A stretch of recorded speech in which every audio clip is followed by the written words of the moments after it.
Nos chauffagistes commencent par les travaux de préparation, avant que nos spécialistes viennent effectivement assainir.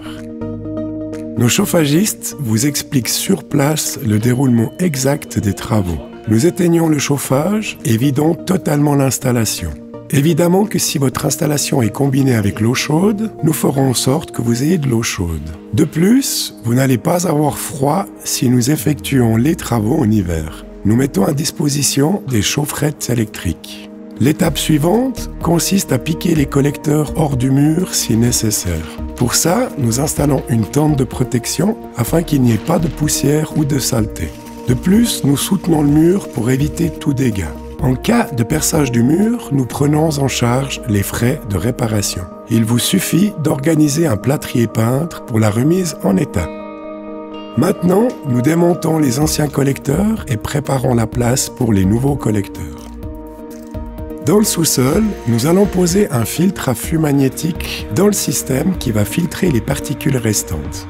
Après ces quelques étapes, les travaux de préparation sont terminés et l'assainissement en soi pourra commencer. Nous travaillons uniquement avec de l'air compressé.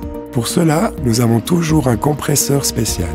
Nous le posons avec votre accord à la place convenue. Une place de parc ou une allée sont idéales. Tout d'abord, nous protégeons toute la surface de travail. Nous voulons que votre maison soit propre lorsque nous la quittons, cela nous tient vraiment à cœur. Maintenant, nous raccordons un bout de tuyau sur les serpentins.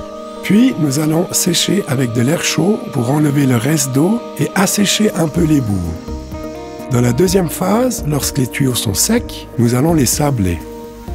De cette manière, nous décollons toutes les saletés présentes dans vos serpentins. En même temps, nous ponçons pour rayer légèrement l'intérieur du tuyau.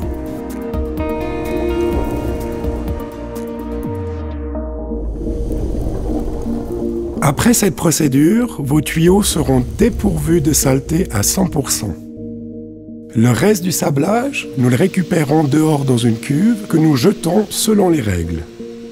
Après le sablage, nous remplissons le serpentin avec de l'eau pour pouvoir calculer sa longueur. Ce qui est également important pour savoir quelle quantité d'enduit nous devons utiliser pour l'injection.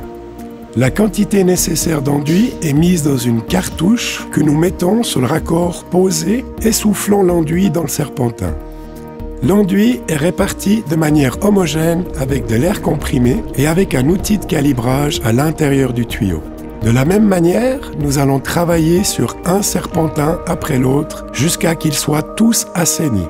Lorsque l'enduit arrive, nous savons que le processus est terminé. Maintenant, les serpentins sont étanches à la diffusion d'oxygène selon la norme DIN 4726 et protégés des fissures. La création d'autant de boue n'est plus possible comme auparavant. En plus, nous sommes la seule entreprise qui peut détecter des plis ou des coudes que nous pouvons réparer durant l'assainissement sans frais supplémentaires. Après l'assainissement, le chauffagiste vient effectuer les travaux de finition. Les serpentins sont reconnectés au nouveau collecteur et l'installation est remise en eau avec de l'eau déminéralisée selon les directives actuelles. Si vous le souhaitez, nous pouvons aussi monter un système de réglage avec votre téléphone portable. Nous apprécions si vous pouvez nous accorder un peu de temps pour la remise des travaux. À la fin, nous regarderons le tout ensemble, nous vous expliquons l'installation, comment faire les réglages, comment fonctionne le filtre à flux magnétique et prenons le temps de répondre à vos questions. Nous proposons aussi un contrat pour un contrôle annuel de votre chauffage au sol. Depuis 1999, nous avons assaini avec notre original Ad System plus de 10 000 biens avec succès.